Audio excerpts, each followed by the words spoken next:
Integral का solution कैसे find करते हैं। तो ये वाला है केस नंबर 5। तो केस नंबर 5 क्या है, अगर आपका फंक्शन हुआ e raise to ax into V, तो यहाँ पे जो v होता है वो होता है फंक्शन ऑफ x। ओके, तो yp को आप कैसे लिखते हो, yp को आप लिखते हो पर्टिकुलर इंटीग्रल के लिए आप लिखोगे yp is equal to 1/5d into E raise to X into V. तो ये है f of x, 1/5d into f of x। तो मैंने f ऑफ x की वैल्यू यहाँ पे डाली। देन अगर आपको ऐसी केस मिली तो आपको d को रिप्लेस करना है d प्लस a। आपको सिर्फ इस वाली केसेस में आपको सिर्फ d को ही रिप्लेस करना है। बहुत ही इजी मेथड्स है यहाँ पे, 1 2 3 4 5। अब हम 5 तक पहुँच गए केस। मैंने पिछले वीडियो में बताया था कि x रेज टू m के लिए कैसे सॉल्व करते हैं। ओके, तो आज आप देखेंगे कि e raise to x into V के लिए कैसे सॉल्व करते हैं। ओके, तो इस वाली केस में आप d को रिप्लेस कर दोगे d प्लस a। ओके, तो यहाँ पे जो e रेज टू ax है, या मतलब आपको d को रिप्लेस कब करना है प्लस a, जब आप मतलब आपको v की टर्म राइट हैंड साइड में वैसे ही लिखनी है, और सिर्फ e रेज टू x जब आप लेफ्ट में लोगे इंस्टेंटली आपको d को रिप्लेस करना है d प्लस a। ओके, आपने देखा होगा कि e रेज टू x जब होता है तब आप d को रिप्लेस करते हो a के साथ। ओके, अब यहाँ पे आपको e raise to ax into V भी है, तब आप रिप्लेस करोगे d को d प्लस a। वो आपने देखा था केस 1 में, e रेज टू x को आप डायरेक्टली d को आप a रिप्लेस करते हो, तो वो था केस 1। अब केस 5 में कैसा है, e रेज टू ax और v भी आया है उसके साथ। v यानी वो होता है फंक्शन ऑफ x। ओके, तो फंक्शन ऑफ x होता है। ओके, तो d को आप रिप्लेस करोगे d प्लस a, सबसे पहली वाली स्टेप। और बाद में आपको क्या करना है वो बताऊंगा। जब आप d को d प्लस a से रिप्लेस करते हो तो ये वाली टर्म आप लेफ्ट में ले लोगे और सिर्फ v को राइट हैंड साइड में रख दोगे, क्योंकि v अभी भी ऑपरेट होने का है। आपने सिर्फ e रेज टू x को ऑपरेट किया। ओके, ये आप ध्यान में रखिए कि e raise to x into V जब आता है तो d प्लस a ही रिप्लेस करना है, सिर्फ a रिप्लेस नहीं करना। ओके, आपने इतना कर दिया। अब v को क्या करना है, तो v में भी x raise to m sine x cos x cos hx, अगर ये हुआ कॉस mx तो वो केस 4 आपको अप्लाई करनी है। अगर ये साइन x हुआ तो आपको ट्रिग्नोमेट्रिक फंक्शन की केस यूज करनी है, यानी केस नंबर 2। ओके, अगर ये कॉस hx हुआ तो आपको केस नंबर 3 अप्लाई करनी है। तो अगर v x raise to m हुआ, और ज़्यादातर केस में x रेज टू m ही होगा, अगर साइन x या कॉस x या फिर साइन hx कॉस hx भी हुआ तो आपको सिर्फ ट्रिग्नोमेट्रिक फंक्शन आया तो आपको d को माइनस a स्क्वायर के साथ रिप्लेस करना है, d स्क्वायर को। अगर आपको कॉस यानी हाइपरबोलिक में अगर आपको वैसे मिला तो आपको d स्क्वायर को ही सिर्फ a स्क्वायर से रिप्लेस करना है। तो मैंने इस वाली पार्ट में सिर्फ x रेज टू m के लिए एग्जाम्पल सॉल्व किया है, एक वाला प्रॉब्लम है। तो इस वाली केस में आप केस 4 से जाओगे 1/5d x raise to m, तो इसे आप लिखोगे 1/5d raise to -1 x raise to m। तो फिर आप आगे सॉल्व करोगे, वो पता है केस नंबर 4 से। ओके, तो ये वाला है क्वेश्चन इसके ऊपर बेस्ड। ये है 5d, हम इसे बोलते हैं 5d, d square minus 4d plus 3 into Y equal to x raise to 3 e raise to 2x। तो कॉम्प्लीमेंट्री फंक्शन आपको फाइंड करना है, complementary function and particular solution और कॉम्प्लीमेंट्री सॉल्यूशन। ओके, तो yc के लिए क्या होता है, फंक्शन होता है 0। ये जो फंक्शन होता है वो आप 0 कंसिडर करते हो yc के लिए, यानी कॉम्प्लीमेंट्री फंक्शन के लिए। और आपको सबसे पहले auxiliary equation equal to 0 substitute करना होता है, यानी ये है 5d, आपको 0 सब्सटीट्यूट करना होता है और फिर आपको रूट्स लेने होते हैं उसके। तो आप इसके इसे कैसे सॉल्व करोगे, आपने अगर इसे सॉल्व किया बाय यूजिंग क्वाड्रेटिक इक्वेशन, आपको पता है रूट्स वगैरह कैसे आता है वो ऐसे, तो आपको d की वैल्यूज मिल जाएगी 1 और 3, और आप इसके बाद इसे लिखोगे yc is equal to c1 e raise to m1x plus c2 e raise to m2x। यहाँ पे m1 है 1 और m2 है 3। ओके, अब पर्टिकुलर सॉल्यूशन के लिए क्या करना है, आपको सिर्फ ऐसे लिखना है 1/5d into F of x. अब 5d क्या है, D square minus 4d plus 3, और एफ ऑफ एक्स ये है ये वाला। ओके, तो आपने लिख दिया ऐसे। अब आपको ऑपरेट करना है ये। ओके, कैसे ऑपरेट करोगे, जब e raise to 2x right में है तब कुछ नहीं होगा, जब वो जैसे जैसे लेफ्ट में जाएगा वैसे ही आप d को रिप्लेस करोगे d प्लस a।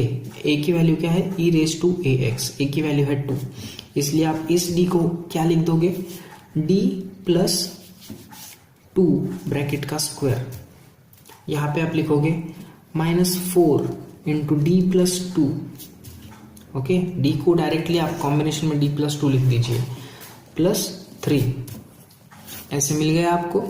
आप इसका एक्सपांशन करोगे, आप इससे मल्टीप्लाई करोगे, प्लस 3 करोगे, तो आपको इसका करने के बाद पूरा आपको मिल जाएगा 1/d square plus 1 into X raise to 3। अब ये वाला कौन सा फॉर्म है, यह है केस नंबर 4 का, X raise to m। Okay, तो आपको y कैसे मिलेगा, yp देखिए, therefore yp is equal to minus E raise to 2x। अब यहाँ पे देखिए कैसे, ये माइनस कैसे आया, आपको पता है केस नंबर 4 से मैं क्या करूँगा, ये वाली टर्म जो है इसका जो निगेटिव साइन है वो मैं लेफ्ट में ले लूँगा, और मैं इसे किस फॉर्म में लिखूँगा, 1 प्लस एक्स के फॉर्म में, 1 प्लस डी के फॉर्म में। तो माइनस साइन बाहर आ जाएगी और ये मल्टीप्लाई हो जाएगी ऊपर, तो ये आ जाएगा 1 plus D raise to -1 X raise to m। अब इसका एक्सपांशन कैसे करते हैं, ये डायरेक्टली आप अंदर ले लो, माइनस साइन अंदर ले ली, तो ये आ जाएगा 1 plus D square 1 plus D raise to 3, ऐसे आ जाएगा ये। ओके, तो ऐसे आपने इसका एक्सपांशन किया और फंक्शन जैसे कहते ऐसे लिखा, राइट हैंड साइड में फंक्शन है वो आपने मल्टीप्लाई किया अंदर, तो आपको मिल जाएगा x3 अगर आपने 1 से मल्टीप्लाई किया तो। और ये कहाँ तक आप एक्सपांड करोगे, जहाँ तक ये इसके रूट्स आएंगे, मतलब इसका आप डेरिवेटिव ले सकते हो तब तक। आप इसका डेरिवेटिव सिर्फ d रेज टू 3 यानी d³ तक ले सकते हो, यानी आप इसे सिर्फ 3 बार डेरिवेटिव, मतलब आप इसे 3 बार डिफरेंशिएट ही कर सकते हो। 3x², उसके बाद 6x, और उसके बाद 6, ये फर्स्ट डेरिवेटिव है, सेकंड और ये थर्ड डेरिवेटिव, इसलिए मैं इसे सिर्फ d³ तक ही लिखूंगा। लेकिन यहाँ इसका एक्सपांशन स्टैंडर्ड फॉर्म में d रेज टू 4 तक हो रहा है, इसलिए मैं इसे d² तक ही रेस्ट्रिक्ट कर दूंगा। ओके, तो मुझे मिल जाएगा x³ plus 6x, second derivative क्या आता है, 6x आता है। ओके, तो ये इसका आ जाएगा ऐसे वाला, तो आपका yp क्या आ गया, minus E raise to 2x into X raise to 3 plus 6x, इसलिए आपका y आ गया c1 e raise to s plus c2 e raise to 3x minus, ये ऐसे।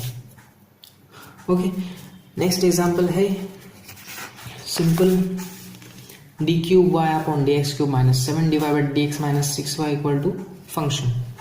आपको फंक्शन पता है, यह है e रेज टू x और यह है v, e raise to ax into v। तो इसे आप क्या करोगे, ऑक्सिलरी इक्वेशन सबसे पहले आप फाइंड करोगे, इन्होंने पूछा है फाइंड सॉल्यूशन, इसके लिए आप y के लिए ऑक्सिलरी इक्वेशन फाइंड करोगे। ऑक्सिलरी इक्वेशन के लिए phi of D equal to 0, इसलिए बाय सिंथेटिक डिवीजन आपको ऐसे मिल जाएगी। ओके, अगर आपको सिंथेटिक डिवीजन के ऊपर वीडियो चाहिए होगा तो नीचे कमेंट में लिखिए, मैं वीडियो बनाऊंगा। तो आप इसका सॉल्यूशन ऐसे लिखोगे, y is equal to c1 e raise to a m1x m2x m3x। ओके, yp का कैसे करोगे आप, एफ ऑफ एक्स क्या है आपका, e raise to 2x into v। तो आप जैसे जैसे लेफ्ट में ले लोगे वैसे ही आप d को रिप्लेस कर दोगे d प्लस a, यानी d प्लस 2 ब्रैकेट का क्यूब, d प्लस 2 ब्रैकेट का क्यूब, और फिर इसको आप रिप्लेस करोगे d प्लस 2 माइनस 6, और यह है v। ओके, तो आपका ये आ जाएगा e रेज टू 2x। अगर मैंने इसका एक्सपांशन किया, इसका मल्टीप्लिकेशन किया और इसे लिख दिया, तो मुझे ये ऐसे मिल जाएगा। Okay, cubic equation into v। तो बाय यूजिंग केस 4 मैं कांस्टेंट को बाहर ले लूँगा, यहाँ पे इसे मल्टीप्लाई कर दूंगा, मुझे ये ऐसे मिल जाएगा। और फिर बाय यूजिंग केस 4 मैं इसका रेसिप्रोकल लूँगा, इसे ऊपर कर दूंगा, और फिर मुझे ये ऐसे मिल जाएगा -1/12 ब्रैकेट के अंदर 1 प्लस x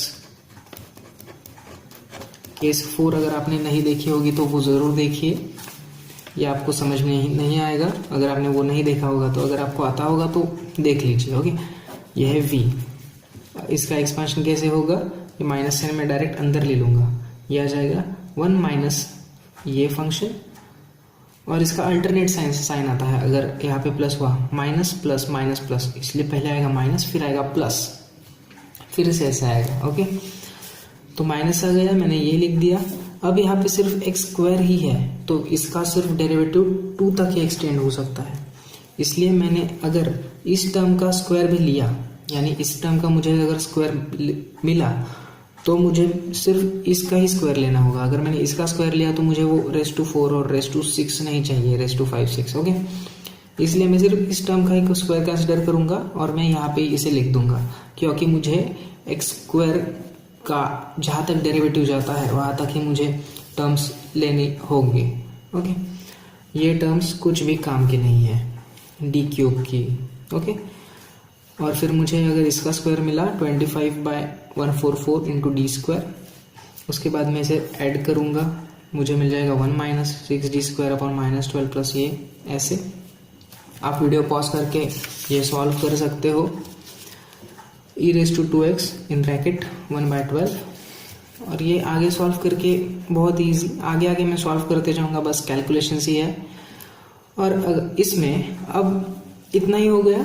अब यहाँ पे राइट हैंड साइड में एक फंक्शन है, मैं इसे अंदर मल्टीप्लाई करूँगा, मल्टीप्लाई करने के बाद ये 1 से मल्टीप्लाई होके ऐसे बन जाएगा, प्लस ये कांस्टेंट जैसे के तैसे, d² का मतलब x² का 2 टाइम अगर मैंने डेरिवेटिव लिया तो वो हो जाएगा 2, इसलिए ये कांस्टेंट इंटू 2 लिख दिया मैंने, ये इंटू इसका डेरिवेटिव हो गया तो प्लस 5/12 इंटू डी, यानी d/dx ऑफ 1 प्लस x², इसका डेरिवेटिव आ जाएगा 2x, इसलिए आ गया 2x।